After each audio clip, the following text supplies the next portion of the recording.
When I was a kid, the disaster we worried about most was a nuclear war. That's why we had a barrel like this down in our basement, filled with cans of food and water.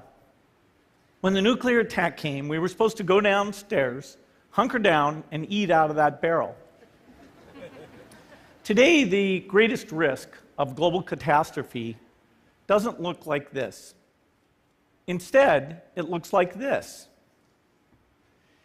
If anything kills over 10 million people in the next few decades, it's most likely to be a highly infectious virus rather than a war. Not missiles, but microbes. Now, part of the reason for this is that we have invested a huge amount in nuclear deterrence, but we've actually invested very little in a system to stop an epidemic. We're not ready for the next epidemic. Let's look at Ebola. I'm sure all of you read about it in the newspaper. Lots of tough challenges. I followed it carefully through the case analysis tools we use to track polio eradication. And as you look at what went on, the problem wasn't that there was a system that didn't work well enough.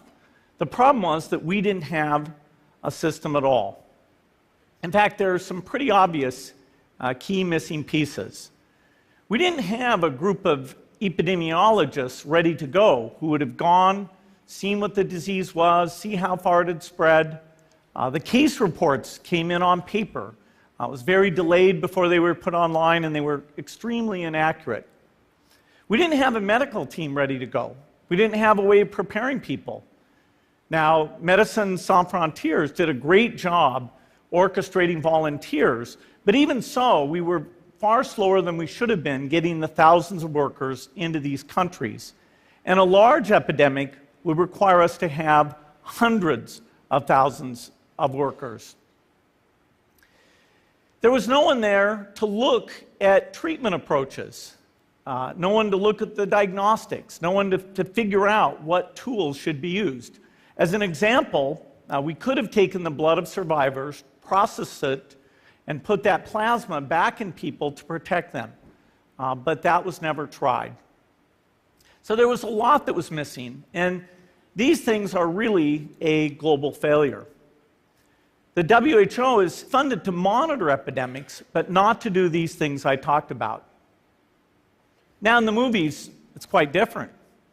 There's a group of handsome epidemiologists ready to go. They move in, they save the day, but that's just pure Hollywood. The failure to prepare could allow the next epidemic to be dramatically more devastating than Ebola. Let's look at the progression of Ebola over this year.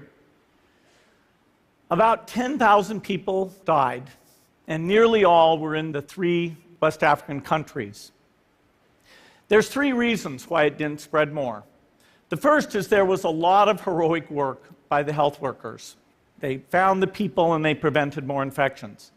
The second is the nature of the virus. Ebola does not spread through the air.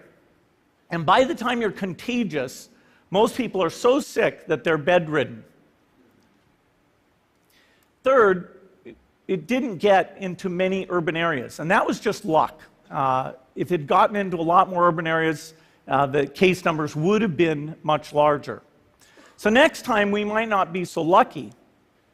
You can have a virus where people feel well enough while they're infectious that they get on a plane or they go to a market.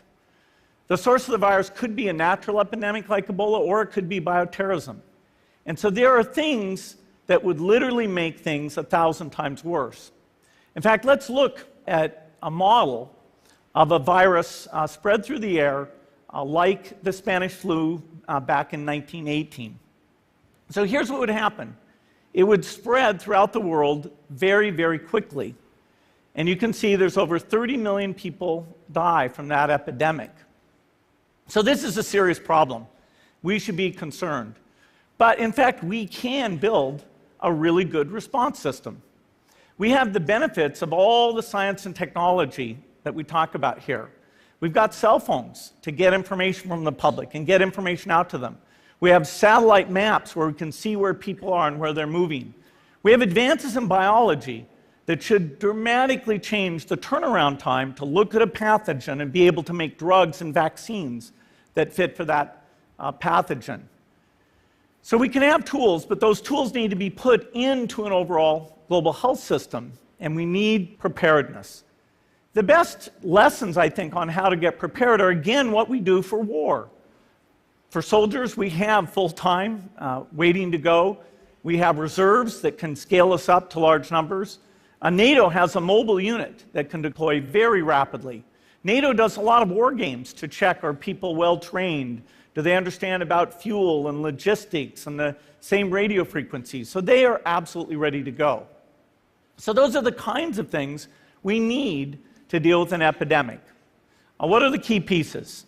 First is we need strong health systems in poor countries.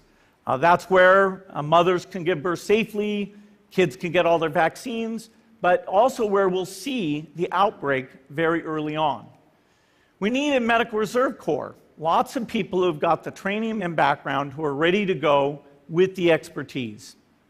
And then we need to pair those medical people with the military, taking advantage of the military's ability to move fast, do logistics, and secure areas. We need to do simulations, germ games, not war games, so that we see where the holes are. The last time a germ game was done in the United States was back in 2001, and it didn't go so well. So far, the score is germs 1, people 0. Finally, we need lots of advanced R&D in areas of vaccines and diagnostics. There are some big breakthroughs, like adeno-associated virus, that could work very, very quickly. Now, I don't have an exact budget for what this would cost, but I'm quite sure it's very modest compared to the potential harm. The World Bank estimates that if we have a worldwide flu epidemic, global wealth will go down by over $3 trillion, and we'd have millions and millions of deaths. These investments offer significant benefits beyond just being ready for the epidemic. The primary health care, the R&D, those things would reduce global health equity and make the world more just as well as more safe. So I think this should absolutely be a priority. There's no need to panic. We don't have to hoard cans of spaghetti or go down into the basement. But we need to get going because time is not on our side. In fact, if there's one positive thing that can come out of the Ebola epidemic, it's that it can serve as an early warning, a wake-up call to get ready. If we start now, we can be ready for the next epidemic. Thank you.